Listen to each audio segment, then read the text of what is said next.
आज हम वात पित्त कफ के बारे में बात करेंगे कि ये त्रिदोष क्या होते हैं, इनका क्या वर्क रहता है अपनी बॉडी में और इनके गड़बड़ होने से कौन से डिजीज होते हैं। अधिकांश लोग ये देखते हैं कि हमें ये बीमारी हो गई, हमें ये हो गया, हमें ये हो गया।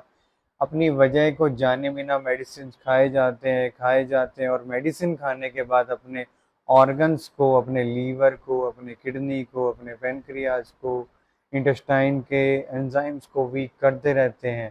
तो सबसे पहले ये जानना ज़रूरी है कि हमें रोग क्या है, हमें हुआ किस वजह से है, हम उसको कैसे ठीक कर सकते हैं। बहुत से लोग ये गलती करते हैं, कोई भी बीमारी हो गई, आप मेडिसिन खाते हो, मेडिसिन का यूज़ करते हो और फिर उन मेडिसिन से कुछ और बीमारी हो जाती है, कुछ और साइड इफ़ेक्ट होते हैं। आपको ऐसा नहीं करना है। आज आप इस वीडियो के ज़रिए समझेंगे कि बीमारियां कैसे अपनी बॉडी में बनती है, कैसे उनका निवारण हमें करना है, उनका सॉल्यूशन भी मैं बताऊंगा। और अगर आप इस वीडियो में एंड तक बने रहेंगे तो आपको सॉल्यूशन अपने आप ही समझ में आ जाएगा। 3 दोष होते हैं अपनी बॉडी में, वात पित्त और कफ। ये नाम आपने बहुत सी बार सुना होगा कि वात होता है बॉडी में, पित्त भी होता है बॉडी में, कफ भी होता है। इन त्रिदोषों के इम्बैलेंस होने से ही शरीर में सारे के सारे रोग होते हैं, जो मैं अभी एक्सप्लेन करूंगा। सबसे पहले बात आती है वात की। वात क्या होता है? वात का मतलब होता है एयर, वायु। अब एयर अपनी बॉडी में, अपनी बॉडी को चलाने के लिए, अपने ब्लड को चलाने के लिए, अपने ऑर्गन्स को चलाने के लिए, अपने मसल्स को अच्छा रखने के लिए इम्पोर्टेंट है। आपकी बॉडी में वात भी इम्पोर्टेंट है, आपकी बॉडी में पित्त का भी रहना जरूरी है, आपकी बॉडी में कफ का भी जरूरी रहना चाहिए। अब कई से लोग बोलते हैं वात पित्त कफ गड़बड़ हो गया तो इनको कम करने के लिए, एकदम बंद करने के लिए कुछ बता दो। ऐसा नहीं होता है। आपकी बॉडी में अगर कफ बनना बंद हो जाएगा तो बहुत सी चीजें रुक जाएगी, वात बनना बंद हो जाएगा तो बहुत सी चीजें रुक जाएगी, कफ बनना बंद हो जाएगा तो बहुत सी चीजें खत्म हो जाएगी। ये चीज समझनी जरूरी है। तो मैं बात कर रहा हूँ वात की, कि वात का मैंने बताया आपकी बॉडी में एयर होती है जो आपके बॉडी के ऑर्गन्स को चलाती है, आपके ब्लड के फ्लो को चलाती है, आपके मसल्स को चलाती है। तो ओवरऑल सारा काम आपकी बॉडी जो चलाने का है वो वात का है। ब्लड सर्कुलेशन को चलाने का काम आपका वात करता है। वो एयर क्या करती है, जिसको हम बोलते हैं ऑक्सीजन का इंटेक, आपकी बॉडी का ऑक्सीजन का इंटेक। अच्छा इंटेक एक होता है बुरा इंटेक। अच्छा इंटेक वो है जब आप इनहेल एक्सहेल प्राणायाम करते हो, आपके वात को आप बैलेंस करते हो, जो जहाँ जिस पार्ट में वात की कमी है उस पार्ट में वात जाता है, एयर जाती है, ऑक्सीजन जाता है, तो वो बैलेंस में रहता है। अब वात का इम्बैलेंस होने का मतलब हुआ कि आपकी बॉडी में कुछ ऐसे टॉक्सिन पड़े हैं, कुछ ऐसे अपशिष्ट पदार्थ पड़े हैं, कुछ ऐसे विजातीय तत्व पड़े हैं जो अंदर ही अंदर गैस क्रिएट कर रहे हैं। और वो गैस, ऐसी गैस जो एक पर्टिकुलर पार्ट पे जाके ठहर जाती है, फॉर एग्जाम्पल अगर वो बोन्स में जाके ठहरती है तो वो अर्थराइटिस बनता है। अर्थराइटिस के स्टेजेस होते हैं, अर्थराइटिस, रोमेटेड अर्थराइटिस, एनक्लोजिंग स्पॉन्डिलाइटिस और गाउट। ऐसी सिचुएशन बनती है। वात के गड़बड़ होने से आपका ब्लड प्रेशर है वो हाई हो जाता है, वात के गड़बड़ होने से आपकी बॉडी का पूरा इम्बैलेंस होता है। तो जितने भी पेन मार्कर है, जितने भी आपके ब्लड फ्लो के जो डिजीज है, वो सारे वात के इम्बैलेंस होने से होते हैं। अब वात इम्बैलेंस होने का कारण है यदि आप बहुत ज़्यादा मात्रा में अपनी लाइफस्टाइल को आपने गड़बड़ किया है। फॉर एग्जांपल यदि आप शाम को 7, साढ़े 7 या 8 बजे से पहले अगर अपना मील कंप्लीट नहीं करते हैं और अगर उसमें लेट करते हैं तो आपका जो वात है वो प्रबल हो जाएगा। इसकी शुरुआत वहाँ से होती है।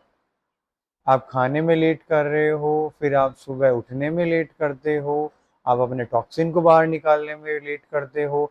तो क्या होता है कि आपके जो टॉक्सिन है, आपके जो वात है वो प्रबल हो जाता है, आपके गैस जो है बहुत ज़्यादा मात्रा में पूरी बॉडी में फैल जाती है। अगर वो वात आपके यहाँ है तो आपको बहुत ज़्यादा मात्रा में हेड पेन होगा, इतना ज़्यादा हेड पेन होगा कि आप उसको सहन नहीं कर पाओगे। अचानक आपके चेस्ट में पेन होता है, अचानक आपके कहीं किसी पार्ट में पेन हो जाता है कि आपके नी में पेन हो गया, आपके स्पाइन में पेन हो गया, आपके लोअर बैक में पेन हो गया, आपके हाथ में स्टिफ हो गया, हाथ में दर्द आ रहा है, तो वो सारे वात के गड़बड़ होने से, और वो वात की शुरुआत होती है जो मैंने बताया कि अगर आप रात का जो खाना है वो गड़बड़ करते हो, क्योंकि वात सबसे ज्यादा शाम को प्रबल होता है। तो वात को अच्छा करने के लिए अपने मील को जितना जल्दी हो सके उतना जल्दी खाएं, जितना जल्दी हो सके उतना जल्दी अपनी बॉडी से मॉर्निंग में टॉक्सिन को जब बाहर निकालते हो तो वात ठीक होता है। अब अर्थराइटिस हो जाता है, रोमेटॉइड अर्थराइटिस हो जाता है, थर्ड सिचुएशन, फोर्थ सिचुएशन बन जाती है। फिर आप मेडिसिन का यूज करते हो, मेडिसिन के यूज से क्या होता है, आपको आपकी किडनी डैमेज होने के चांसेस रहते हैं। और वो जो पेन किलर है, वो पेन किलर आप जितना उसका असर रहता है तब तक आपका वो बात ठीक रहता है, वो बात घूमते रहता है, उसका बाहर निकलना पॉसिबल नहीं है। बात को समझना कि आपने बात को कैसे गड़बड़ किया है, उस बात को आप ठीक करोगे तब जाके, अपने लाइफस्टाइल को सही करोगे तब जाके वो बात सही होगा। कोई ऐसे बाहर से सप्लीमेंट पेन किलर नहीं है कि वो आपके बात को ठीक कर दे। या आयुर्वेद में कुछ ऐसी चीजें बहुत से लोग बनाते हैं, बहुत से लोग बोलते हैं कि आप ये लो, आपके वात के लिए सही है, गूगल आपकी वात के लिए सही है, त्रिफला आपके वात रोग के लिए सही है। ये सारी चीजें हेल्प करती है, लेकिन ये तब करती है जब आप अपने अकॉर्डिंग, आप नेचर के अकॉर्डिंग चलना स्टार्ट कर देते हो, तब तब आपका वात अच्छा होना स्टार्ट होता है, तब वो गूगल है, तब वो त्रिफला है, वो आपके वात को बैलेंस करता है। अगर आप वही रूटीन रखते हो तो आप थोड़ी देर के लिए आपको बेनिफिट मिलेगा एज ए मेडिसिन, फिर वापस वही प्रॉब्लम स्टार्ट। मैं बात करता हूँ हमेशा नेचर के अकॉर्डिंग, नेचुरल चीज़ों के लिए। तो आप अपने प्रॉब्लम्स को नेचुरल सोल्व करना चाहते हो तो सबसे पहले ये बात को ठीक करने के लिए दो चीज़ सही कर लो। कभी लाइफ में पेन नहीं होगा, कभी लाइफ में अर्थराइटिस नहीं आएगा, कभी कभी भी ब्लड फ्लो से रिलेटेड कोई प्रॉब्लम नहीं होगा, कभी मसल से रिलेटेड कोई प्रॉब्लम नहीं होगा, कभी आपको हेड एक, कभी हेड पेन नहीं होगा। जिनको भी सर दर्द रहता है, माइग्रेन होता है, जिनको बहुत ज़्यादा एनजाइटी रहती है, बहुत स्ट्रेस रहता है, उसका सबसे बड़ा मेन रीजन है अपने ब्रेन के फंक्शन को आप गड़बड़ कर रहे हो, वात को बढ़ा के। अगर वात यहाँ ठहर रहा है, वात यहाँ ठहर रहा है, तो वो प्रॉब्लम क्रिएट करता है। तो वात को अच्छा करने के लिए मैंने दो फैक्टर बताए, उनका आप यूज करना स्टार्ट कर दो। आप लगातार डे 1 से चैलेंज लो, 30, 35, 40, 55, 60 डेज तक आपका वात ठीक होने स्टार्ट हो जाएगा। जितने भी पैरामीटर्स जो आपके बढ़े हुए हैं, ESR, RA factor, HLB27, CRP, RA, ये सारे के सारे जो पेन मार्कर होते हैं वो अच्छे हो जाते हैं केवल अपनी लाइफस्टाइल को अच्छा करने से। फिर बात करता हूं मैं सेकंड, पित्त की। पित्त जिसको हम एसिड बोलते हैं, एसिड का काम होता है अपनी बॉडी में खाने को पचाने के लिए, डाइजेस्ट करने के लिए, अपने डाइजेस्टिव सिस्टम को अच्छा रखने के लिए। जो आप फूड अपनी बॉडी में नाश्ते में खाते हो, रात को खाते हो, दोपहर में खाते हो, कभी स्नैक्स के रूप में खाते हो, इच्छा होती है तब खाते हो, तब क्या होता है, वो एसिड क्या करता है, वो एसिड आपकी बॉडी में क्रिएट होता है लीवर से, गॉल ब्लेडर से। गॉल ब्लेडर एसिड बनाता है जो स्मॉल इंटेस्टाइन में उसको छोड़ता है, वहां से वो डाइजेस्ट होता है। डाइजेस्टिव होने के बाद लीवर उस फूड में से इंग्रेडिएंट्स, न्यूट्रिशन, सारे विटामिन, कैल्शियम सब कुछ निकालता है, आपकी पूरी बॉडी में भेजता है। लेकिन जिनको भी पित्त गड़बड़ होता है, जिनका एसिड गड़बड़ होता है, उनको ये समझना जरूरी है कि अपनी बॉडी में अग्नि, जिसको पित्त बोलते हैं, वो ऑलरेडी बनी हुई है। लेकिन हम लोग क्या करते हैं, बहुत से लोग बाहर ही सब चीजों को रोस्ट करना स्टार्ट कर देते हैं। अगर आप किसी चीज को खा रहे हो, अच्छा न्यूट्रिशन से भरा हुआ है, उसमें कंपोनेंट्स है, मिल्क आप ले रहे हो, तो मिल्क को जितना ज्यादा हो सके उतना आप कच्चा खाओगे, उतना आपको वो बेनिफिट करेगा। लेकिन आप मिल्क के साथ क्या करते हो, मिल्क को पूरा एकदम गर्म करके एकदम मस्त खाते हो, तो वो एसिड बेचारा क्या करेगा, वो प्रबल हो जाएगा और आपके कैपिलरीज से पूरे ब्लड में जाने लग जाएगा। तो वो सिचुएशन ही ना बनने दो। आप जितना हो सके, अपनी ह्यूमन बॉडी का नेचर होता है, जितना ज्यादा आप कच्चा फूड खाते हो, जितना आप रो फूड खाते हो, जितना ज्यादा आप रोज से ज्यादा रो फूड खाओगे, उतना बॉडी आपकी अच्छी रहेगी, ना कभी एसिडिटी बनेगी। अब एसिडिटी के कॉम्प्लिकेशन सुन लो। जिनको भी, जिनकी आंखें बहुत ज्यादा रेडनेस रहती है, जिनको हाई बीपी रहता है, रेडनेस होने का मतलब वो एसिड जो है वो ब्लड कैपिलरीज में गया, ब्लड में गया, वो उछाल मारेगा, आपको रिएक्शन आएंगे, आपको जलन होगी, आपको खट्टी डकारें आएगी, आपको ब्लड प्रेशर जो आपका सिस्टोलिक है वो हाई हो जाएगा, बार बार फ्लक्चुएट करेगा, आपको नींद नहीं आएगी, आपको माइग्रेन होगा, आपको एंजाइटी होगी, आपको खट्टी डकारें आएगी। तो ये सारे कॉम्प्लिकेशन क्या है, आपको अल्सर हो जाता है, आपको स्किन डिजीज हो जाती है, आपको बहुत ज्यादा एक्ने होते हैं, वो सारे के सारे क्या है, पित्त होने के ही चांसेस है। जिनका पित्त अच्छा रहता है उनको ना तो कभी स्किन डिजीज होता है, ना उनको कभी ब्लड प्रेशर आता है, क्योंकि वो सभी जो खाना है उसको कभी स्किप नहीं करते हैं। बहुत से लोग क्या करते हैं, खाने को ही स्किप कर देते हैं। इंडिया में या फिर अपने इन्वायरमेंट में, अपने आसपास देख लेना, बहुत से लोग नाश्ता भी नहीं करते हैं। लंच करते हैं तो 1 1:30 बजे, 12 बजे का समय होता है, 3 बजाएंगे, 4 बजाएंगे, 5 बजा देंगे। डिनर का जो टाइम होता है रात को 7:30 8 10 बजती है, 12 भी बजा देते हैं, कभी खाते ही नहीं, ऐसे ही सो जाते हैं। तो वो बेचारा एसिड क्या करेगा, वो कैपिलरीज में जाएगा, वो ऊपर जाएगा। वो जैसे ही पूरी बॉडी में एसिड फैलता है तो आपको घबराहट होती है, आपको जी घबराता है, आपको बेचैनी रहती है, आपको नींद नहीं आती। फिर आप उसके लिए फिर मेडिसिन लेते हो, वो मेडिसिन आपकी बॉडी में फिर साइड इफेक्ट्स करते हैं। तो यहाँ भी आप अपने सिस्टम को सुधारो। जैसे कि मैंने बताया वात के बारे में, पित्त में क्या करना होता है, हमें गर्म चीजों का सेवन एकदम बंद कर देना है। अगर आप गर्म पानी भी पी रहे हो तो आपके पित्त को वो बढ़ाएगा। अगर आप गर्म खाना भी खा रहे हो, गर्म दूध भी पी रहे हो, चाय भी पी रहे हो, गर्म चीजें कंप्लीट अवॉइड कर देनी है अगर आप अपने पित्त को अच्छा करना चाहते हो, क्योंकि वो गर्म चीजें जैसी जाती है, वो जो पित्त है वो वापस उछाल मारता है। तो पित्त को सही करने के लिए मैंने बताया कि खाने को टाइम से रखो, और गर्म चीजों का सेवन एकदम कंप्लीट बंद कर दो, कंप्लीट। सब चीजें आपको ठंडी खानी स्टार्ट कर दो। आपके जो कॉम्प्लिकेशन है, जो एसिड से बहुत ज्यादा, बहुत से लोग इंडिया में तो हाइपर एसिडिटी से परेशान रहते हैं, खट्टी डकारे एसिडिटी, इस चीज को समझना जरूरी है। जैसा कि मैंने बताया एसिडिटी के बारे में, आप ये चीज समझ लोगे, आपको कभी एसिडिटी नहीं होगी। अगर हो रही है तो आपको कॉम्प्लिकेशन समझ में आएंगे कि मेरे को ये प्रॉब्लम हो रही है, मैं अपनी लाइफस्टाइल के साथ ये गड़बड़ कर रहा हूँ, तो वो चीजें अपने आप सही होनी स्टार्ट हो जाएगी। अब कोविड में या फिर कहीं किसी ने ये बोल दिया कि गर्म पानी पीने से बॉडी में अच्छी रहती है, बॉडी अच्छी रहती है, लेकिन आपको ये समझना है अगर आपकी पित्त प्रकृति है तो आपको गर्म पानी नहीं पीना चाहिए।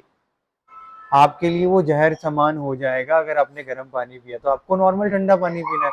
आपको दूध पीना है तो आपको ठंडा पानी, ठंडा पीना, दूध पीना है, ठंडा पानी पीना, ठंडी चीजें खानी ज्यादा से ज्यादा। आप देखो आपका एसिड शांत होने लग जाएगा। तो ये गलती एसिड वाले ना करें, गर्म चीजें कम से कम सेवन करें, एसिड अच्छा होने लग जाएगा। फिर मैं बात करता हूँ कफ रोगों की। आपने नाम सुना होगा साइनस। साइनस बीमारी नहीं होती, साइनोसाइटिस बीमारी होती है। आपके जो फेस का जो पार्ट है उसमें 4 हड्डियां होती है, एक तो ये वाली, एक ये यहाँ, एक ये ऐसे। ये साइनस हड्डियों को बोलते हैं, हाँ, इनका नाम है हड्डियों का साइनस।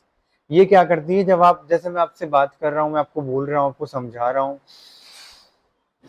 इनहेल एक्सेल कर रहा हूँ, तो वो जो आपका एयर जो है, जो आपकी ब्रीथ है, वो फिल्टर जब होती है, एयर जब आपका फिल्टर हुआ, उस फिल्टर का जो टॉक्सिन होता है उसको बोलते हैं, उससे बनता है म्यूकस। आपकी ये जो हड्डियां हैं ये म्यूकस का निर्माण करती है, फिर कफ को बनाती है। अब ये कफ, अगर आप बहुत ज्यादा मात्रा में ठंडी चीजें, बहुत ज्यादा मात्रा में आप सर्दी में बहुत ज्यादा आप परेशान रहते हैं, या फिर आप ठंड लगने के बाद भी, सर्दी होने के बाद भी ठंडी चीजों का सेवन ज्यादा से ज्यादा किए जाते हैं, अवॉइड करते हैं। अगर आपको खांसी जुकाम हल्की सी सर्दी भी हो चुकी है, आप फिर भी ठंडा पानी पिए जा रहे हो, ठंडी चीजें खा रहे हो, खांसी में आप ठंडी चीजें यूज कर रहे हो, तब क्या होता है, आपका जो कफ है वो इतना ज्यादा क्रिएट हो जाता है कि वो आपको हेयर फॉल की समस्या दे देता है, वो आपके नाक की हड्डी टेढ़ी कर देता है, वो आपकी आंखें खराब कर देता है, वो आपके यहाँ जो थायराइड ग्लैंड है, जो आपकी बॉडी में एनर्जी को बनाता है, वो उसको खत्म कर देता है। फिर आप बोलते हैं हमें थायराइड हो गया, अपनी बॉडी में एनर्जी नहीं बनती, क्योंकि थायराइड ग्लैंड क्या करता है, आपकी बॉडी में एनर्जी प्रोड्यूस करता है। तो उस चीज को सही करने के लिए आपको अपने कफ को ठीक करना होता है बेसिकली। मैंने बहुत से रोगों के बारे में बताया है, ये सारे रोग ही आप अपने आसपास लेके घूमते हो, मुझे ये हो गया।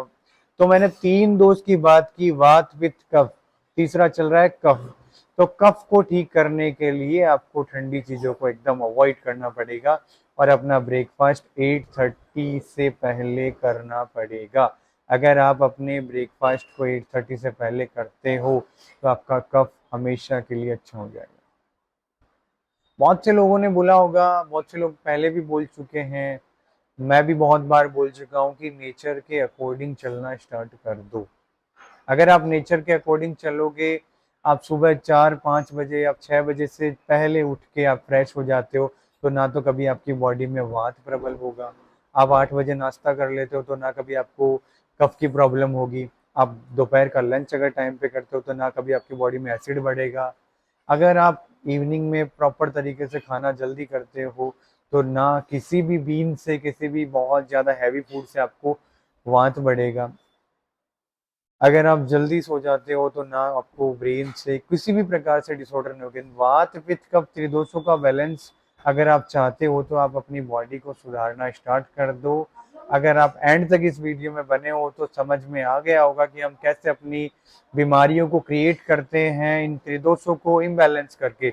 अगर आप अपने इन त्रिदोषों को इम्बैलेंस करना हो चुका है, इनका इम्बैलेंस उसको ठीक करना चाहते हैं, तो मैं जो इन बातें बताई है आपको इतनी देर से, उन सभी को आप ठीक करना फॉलो करना स्टार्ट कर दो।